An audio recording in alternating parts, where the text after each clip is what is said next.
oduu teenyaa jalqabaatiin hooggantoonni olaanoon Itoophiyaa, Keeniyaa fi Soomaaliyaa dilbata Naayiroobiitti wal arguuf jedhame.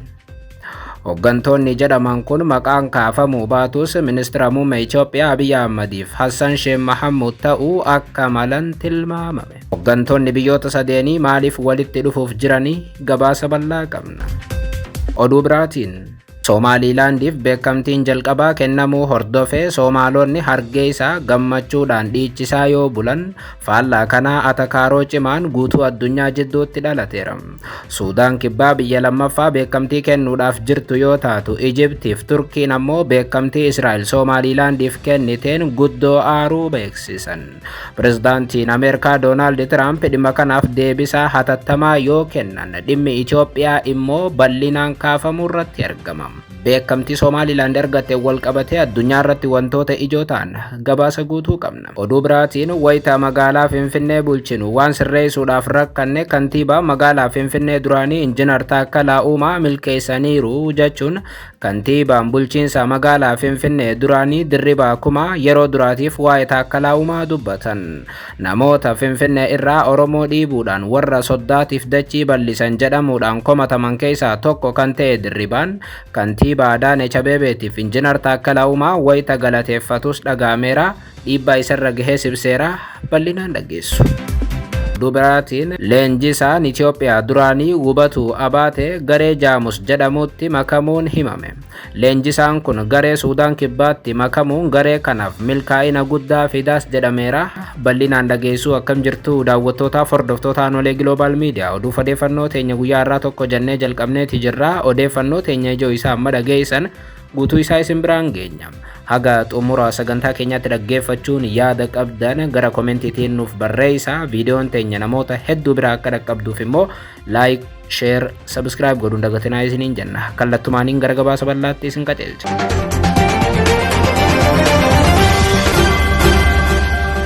Oduu teenyaa jalqabaatiin Somaalilaandiif beekamtiin jalqabaa kennamuu hordofee Soomaalonni hargeysaa gammachuudhaan dhiichisaa yoo bulan faallaa kanaa atakaaroo cimaan guutuu addunyaa jidduutti dhalateera. Suudaan kibbaa biyya lammaffaa beekamtii kennuudhaaf jirtu yoo taatu Ijiptiif Turkiin beekamtii Israa'el Somaalilaandiif kenniteen guddoo aaruu beeksisan. Pirezidaantiin Ameerikaa Doonaald Tiraamp immoo dhimma kanaaf hatattamaan deebisaa kennaniiru. Haaluma kanaan guyyaa kaleessaa erga Israa'el Somaalilaandiif beekamtii kennitee booda ummanni Somaalee Somaalilaandi jiru gammachuudhaan dachii sochoosaa bulaniiru. Waggaa 30 oliif Soomaaliyaa irraa adda ba'uudhaan biyyoota hedduu faana hariiroo cimsachaa paaspoortii mataa isii maallaqaaf waraana mataa ishee kan ijaarratte Somaalilaand waggaa 13 booda kaleessa Israa'el irraa yeroo jalqabaatiif beekamtii biyyummaa argatteetti. Guyyaa kaleessaa ministeerri muummee Israa'elii fi pirezidaantiin Somaalilaand bilbilaan wal qunnamuudhaan ministeerri muummee Israa'el Beniyaamin Netanyahuun Somaalilaand biyya walabaa ta'uu labsaniiru. Soomaaliyaan amma dura guutummaatti Israa'eliif beekamtii kennitee waan hin turreef kaleessa Somaalilaand wayita Israa'el irraa beekamtii jalqabaa argattu isinis Israa'el akka biyya taateetti akka fudhattu ibsiteetti. Kanaanis biyyoonni lamaan akka biyyaatti wal labsuu isaaniiti. Tarkaanfiin kun biyyoota akka Itoophiyaa beekamtii Somaalilaandiif kennuu barbaadaniif karaa kan saaqe yoo ta'u, Soomaalota Somaalilaand waggaa 30 caalaa beekamtii kana eegaa turaniif kun oduu gammachiisaa guddaadhaas jedhameera. Haaluma kanaan Israa'el Somaalilaandiif beekamtii biyyummaa kennuu murteessuu ibsuu hordofee hargeysaatti halkan edaa guutuu haga sa'a 9tti jechuun namoonni kumoota dhibbaan lakkaa'aman daandii hargeysaa irratti hiriira ba'uudhaan gammachuu isaanii ibsachaa bulaniiru. Ummanni marfataawwan jiddugala magaalaa hargeysaatti wal ga'anii alaabaa biyyattii halluu magariisa, adii fi diimaa qabu mirmirsaa kaanis uffata isaanii irratti tolfatanii hedduun isaanii alaabaa Israa'elis qabatanii mul'ataniiru. Osoo dubbannu Israa'el beekamtii kana waggaa dabre Somaalilaandiif kennuu yaalaa akka turte ibsame. Ta'us ammoo pirezidaantiin Somaalilaand duraanii Musee Bihi Abdii Israa'el yakka waraanaa Gaazaa keessatti raawwachaa jirtu yoo dhaabde malee miidhaa uummata sanaa argaa Israa'el walii galuun ni ulfaataa jechuun dhimmicha yeroodhaaf qabatanii akka turan gabaafameera. Asitti immoo uummanni Somaalilaandiif mootummaan Somaalilaand gammachuudhaan dhiichisaa yoo bulan diinonni Itoophiyaatiif Somaalilaand hedduun eda aaraa bulaniiru. Haaluma kanaan Soomaaliyaa, Egypt, Turkii fi Jibuutiin Israa'el Somaalilaandiif beekamtii biyyummaa kennuu mormaniiru. Murtee beekamtii biyyummaa Israa'el Somaalilaandiif kennuu beeksifte Soomaaliyaa dabalatee biyyoonni akka Jibuutii, Egyptii fi Turkii battaluma sanatti mormuun ibsa baasan. Biyyoonni kun Israa'el murtee beekamtii biyyummaa Somaalilaandiif kennite guutummaatti kan morman qofa utuu hin taane kan balaaleffatan ta'uus ibsan. Dabalataanis tokkummaa Soomaaliyaatii fi walabummaa isheetiif amanamtummaadhaan akka dhaabbatan jabeessanii dubbataniiru. Kanaanis Soomaaliyaa cinaa akka dhaabbatan mirkaneessan. Akka biyyoonni kun walitti dhufanii dhimma kana morman kan goote immoo Egypt ture. Kunis ammoo diina seenaa Itoophiyaa ta'uudhaaf akkasumas ammoo Itoophiyaan gama Somaalilaand dhiyaattee hariiroo akka hin cimsanne gara ulaa galaanaatti akka hin siqne dhiibuudhaaf jedhamee amanama. Xiinxaltoonni siyaasaa gaanfa Afrikaa akka jedhanitti ministeerri muummee Israa'el Beniyaamin Netanyaa'oon Somaalilaandiif beekamtiin biyyummaa kennan gaanfa Afrikaatti jijjiirama dippiloomaasii haarawaa qabatee dhufaa jechaa jiru. Somaalilaand beekamtii kana argachuunis gama tokkoon waliigaltee Abrahaam isa jedhamuutti makamuus mirkaneessam. Waliigalteen Abrahaam kun akkuma deddeebiin gabaasaa turre biyyoota Arabaa, Musliimaatii fi Israa'el walitti fiduuf kan kaayyeeffates ture. Gama biraatiin gamtaan Afrikaa Finfinneetti argamus murtee beekamtii biyyummaa Somaalilaandiif kenname kuffiseera. Dura ta'aan Koomishinii Gamtaa Afrikaa Muhammad Ali Yusuf Somaalilaand biyya walabaa taasisuun gocha beekamtii kennuu kufaa taasisuudhaan gamtichi tokkummaaf walabummaa Soomaaliyaatiif akka dhaabbatu mirkaneessan. Yusuf itti dabaluudhaan gamtichi bara dhaabbata tokkummaa Afrikaa wayita ture bara 1964 murtee dabarsee tureen daangaa bilisummaa gita bittaa booda kan hin sarbamne ta'uu fi kan kabaju irratti waliigaluu yaadachiiseera.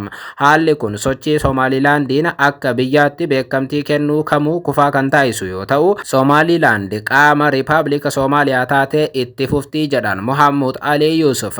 Dura ta'aan gamtichaa tokkummaa Soomaaliyaa wanti dadhabsiisuudhaaf taasifaman sochii kamuu adeemsa gamtaa Afrikaatiin kan wal dhiitu jechuun akeekkachiisanii taateen akkasii yookaan beekamtii biyya tanaaf kennuun nageenya Afrikaa kan balaa keessa buusuudhas jedhaniiru.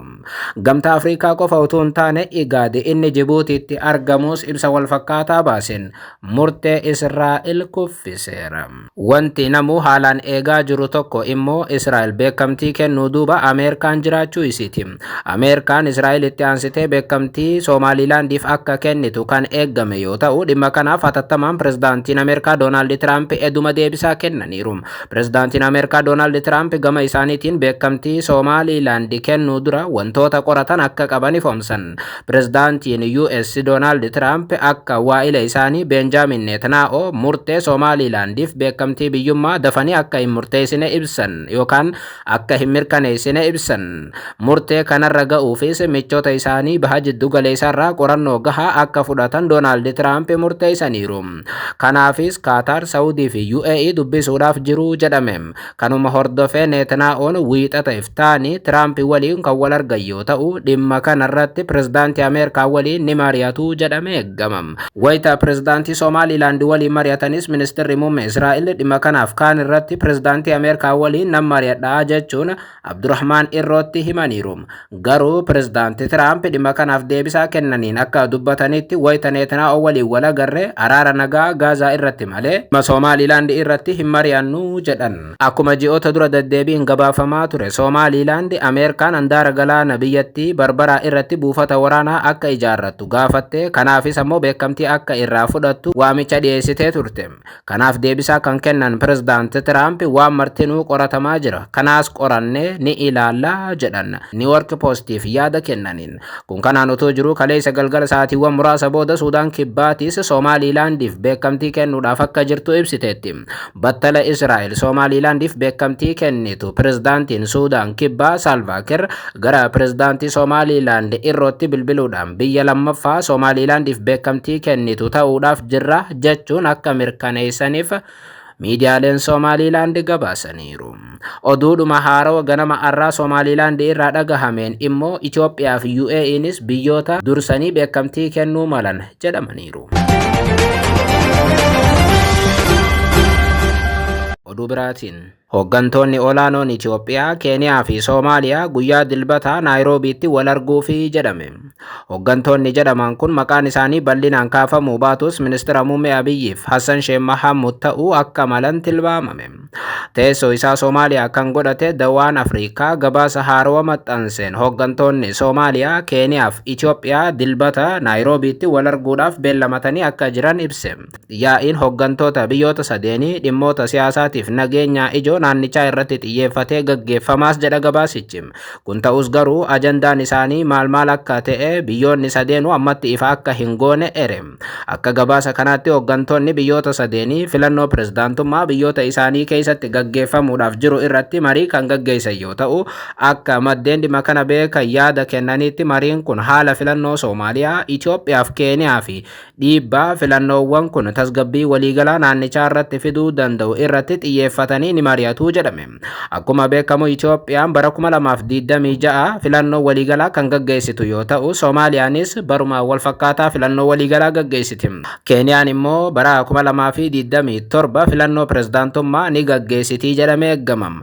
Dhimmi filannoo biyyoota sadeenii xiyyeeffannoo marii isaanii ta'uu irraa kan hafe wanti bal'aan dhimma kanaan wal qabatee jedhame garuu hin jiru. Gama biraatiin haalli naannoo Jubaalaandiif hariiroo mootummaa federaala Soomaaliyaas mata duree ijoo marii jara kanaati jedhamee eegamama. Akkuma beekamu Jubaalaandiif mootummaa federaala Soomaaliyaa jidduutti erga bara 2024tti wal dhibdeetu jira. Naannolee Soomaaliyaa keessaa tokko kan taate Jubaalaand akkasumas immoo hariiroo gaarii Itoophiyaa fi Keeniyaa waliin tan qabdu Jubaalaand mootummaa federaalaa waliin wal dhabuu erga jalqabdee bubbulteetti. Marii dilbataa kana dursee guyyoota dura ministeerri muummee Itoophiyaa Abiyyi Ahmad gama biraatiin hooggantoota Soomaaliyaatiif Keeniyaa Finfinneetti waamanii waliin mari'achuun immoo yaadannoo yeroo dhiyooti.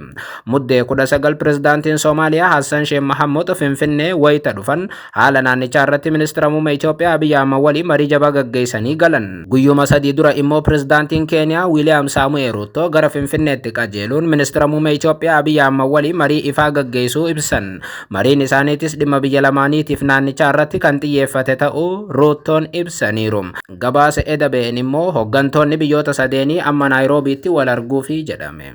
Asitti garuu hooggantoota biyyoota sadeenii jedhame malee maqaan Abiyyi yookaan ammoo Hassan yookaan ammoo Ruuttoo hin kaafamne. Tarii gabaasichi kan akeeku hooggantoonni kun Abiyyumaaf Hassan Sheikh Mahamud ta'uu akka maluudha. Akka gabaasa kanaatti immoo walga'iin kun kan gaggeeffamuudhaaf jiru gama tokkoon tibbana walga'iin mormitoota Soomaaliyaa Naayiroobii keessatti gaggeeffamuudhaaf ture sababa hin ibsamneen haqamuu boodas ture.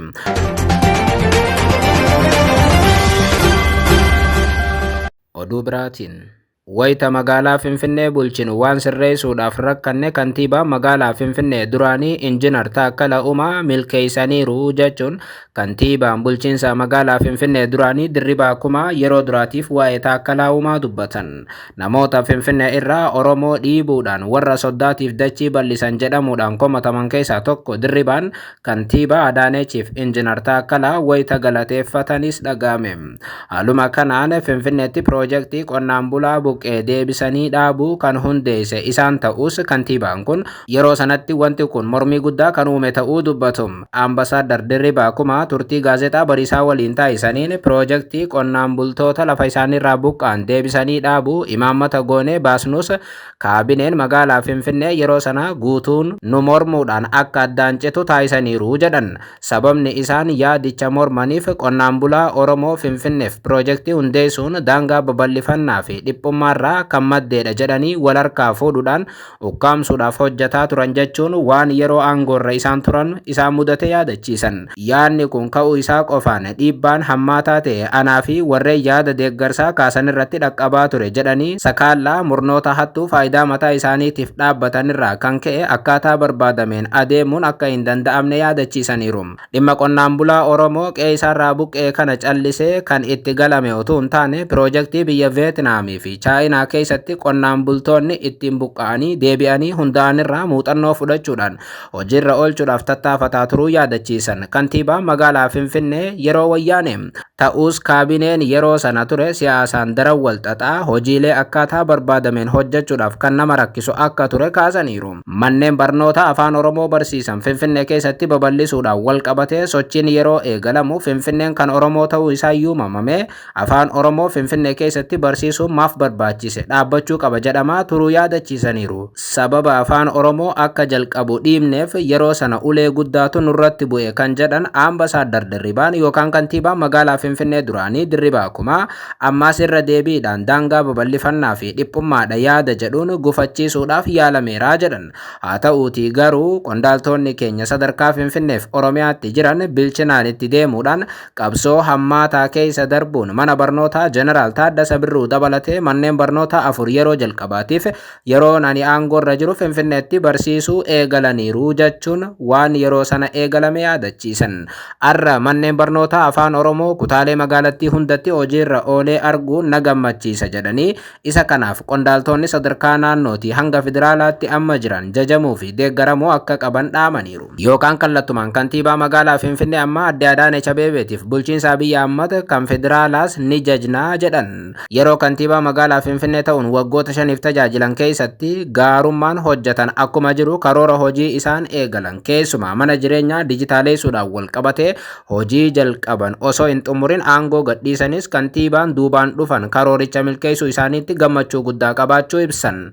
Dirribaan manneen waliiniitii fi gandaa hedduun isaanii namoota dhuunfaaf garee muraasaan qabamanii akka turan namni tokko mana 2 fi isaa ol akka qabu kaasanii kantiibaan duraanii kun tarkaanfii gama kanaan kantiibaan bokkuu bulchiinsa isaanirraa fudhatan Injiinar Taakkala Uumaa garaa isaan ciibsuu yaadachiisaniiru.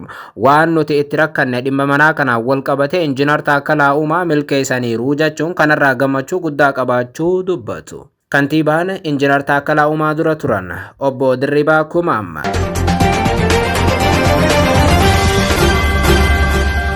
Oduu biraatiin leenjisaan Itoophiyaa duraanii Wubatu Abaatee garee Jaamus jedhamuutti makamuun himame.